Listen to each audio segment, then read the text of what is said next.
शादी में तो आपसे बात करने का बिल्कुल भी टाइम नहीं मिला। अच्छा। नमस्ते चाची। खुश रहो। एक बात है बहन जी, बहू बहुत संस्कारी है, वरना आजकल के जमाने में ऐसी लड़की मिलना बहुत मुश्किल है। मिसराइन की बहू देखी आप?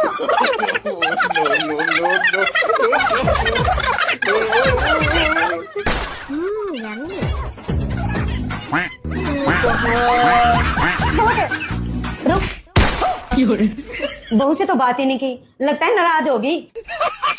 आ बैठ बैठ। मैंने तो तेरी आवाज ही नहीं सुनी। नाम क्या है तेरा? बोल ना।